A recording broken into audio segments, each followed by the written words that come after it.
Hi.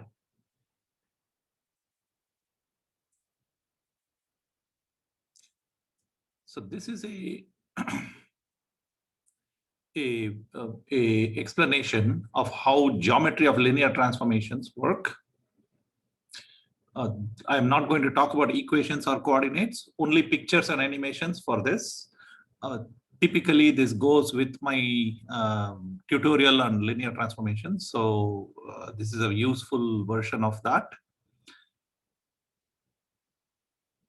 This is actually also linked to a very nice website by 3Blue1Brown. I would strongly recommend that you take a look at his website. The animations there are much better quality, but I have more detail on some aspects.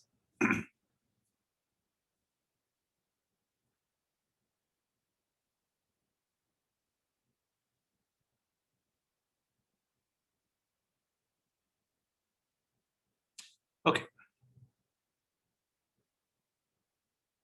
Notation, and this is just to get us going on the setup.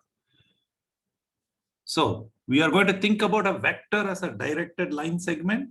So this is a geometrical vector. So it is an arrow of a certain length indicated as a lowercase bold italic with line underneath like this. Okay. So this is how throughout whatever I'm going to present, that is what it's going to look like. You might be more familiar with an arrow on top, but it is a pain to typeset. So we are not going to do that. All vectors start from the same point and are anchored there. They cannot float around like in physics. Lines and other shapes represent collections of tips of arrows. So all the geometrical shapes come from the tips of arrows. Linear transformation is a fancy name for a linear function. In one dimension, we can write y equals mx with vectors. We can write y equals mx or m of x. So either way is okay. Linear transformations are written with all caps, bold, italics, like this, m. Just like we think of y equal to mx as the slope of the function, the m in that as the slope of the function, we can imagine that the capital M are the slopes of the linear transformation. We discussed that in the notes in more detail. Here, I'm just giving you an idea. Okay, what do linear transformations do? Linear transformations will typically elongate or compress and rotate or invert vectors. So if you have y equals mx, what it does is the following. Initial quiver of arrows, that's x. It will stretch it, rotate it, and move it around. This becomes y. So notice how it goes.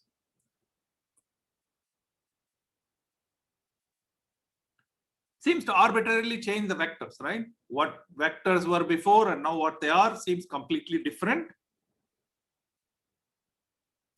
But linear transformations preserve certain patterns. This is a very key idea. So these nonlinear transformations can do all kinds of horrible things to your vectors, but linear transformations preserve patterns.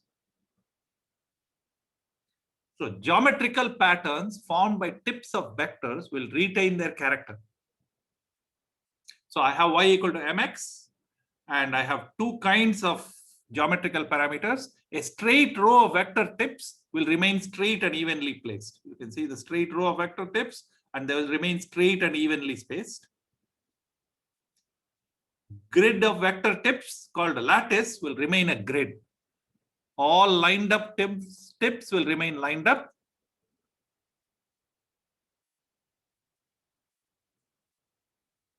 Note, not just grid points, but all straight lines and all polygons and all kinds of shapes will remain the same.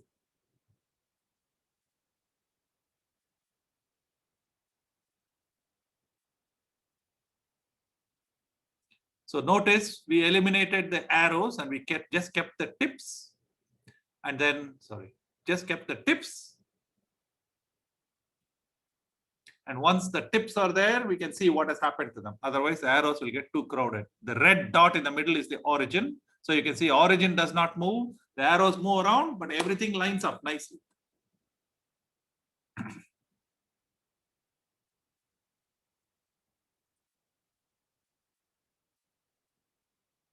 Lines and polygons formed by vector tips will retain their characters. All straight lines remain straight after linear transformation. This is a very key idea, and we will use this quite a lot. So vectors whose tips form a straight line will form a straight line after linear transformation. Like so.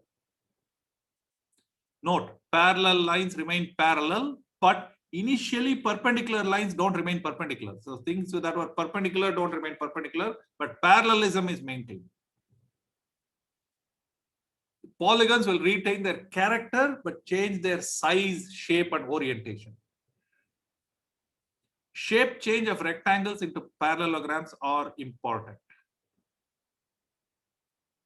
Note that the rectangle becomes a parallelogram. Parallelism is preserved, but not angles. Now we come to properties of circles. Key properties of linear transformations are revealed only when applied to circle of vectors of equal length.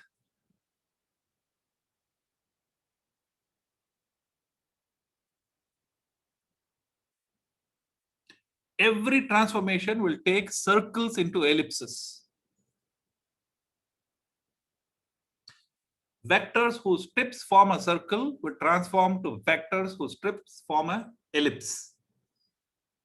So there I have a circular set of vectors, x. So I've shown you a circle. Y equal to mx will take all the vectors and map them. And when they are mapped, you will get an ellipse. And that's y. Okay. So all the vectors whose tips form the circle will become the vectors whose tips form the ellipse. So let's be very specific. If you have a bunch of vectors that are created in a circle and you apply a linear transformation to them, you will get a bunch of vectors that form an elliptical shape. So here is the circle. Pay attention to the red and green vectors. So you can see how the circles became an elliptical shape. We will worry about the red and green vectors later. They are very special, the red vectors and the green vectors. We will talk about them in more detail later.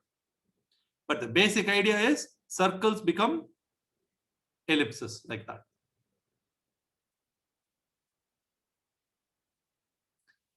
If you concatenate linear transformations, you'll just get another linear transformation. What I mean by that is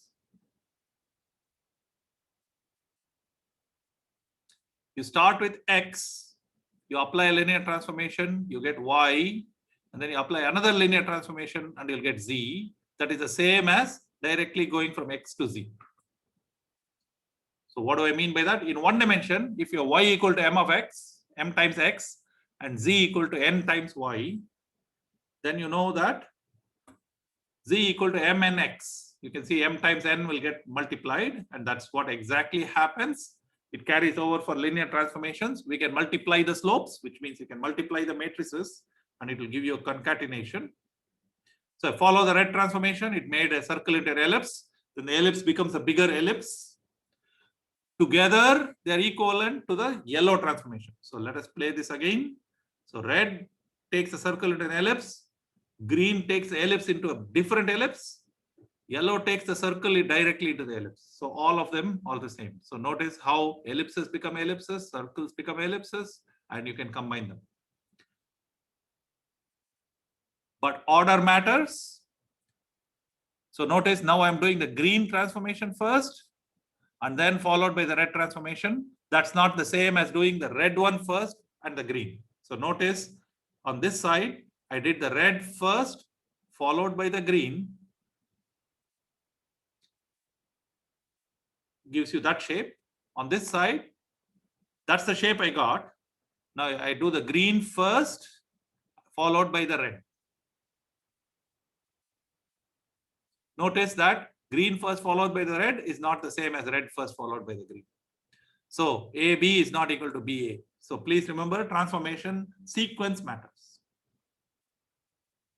Okay, that is it. We will talk about special vectors in the next session.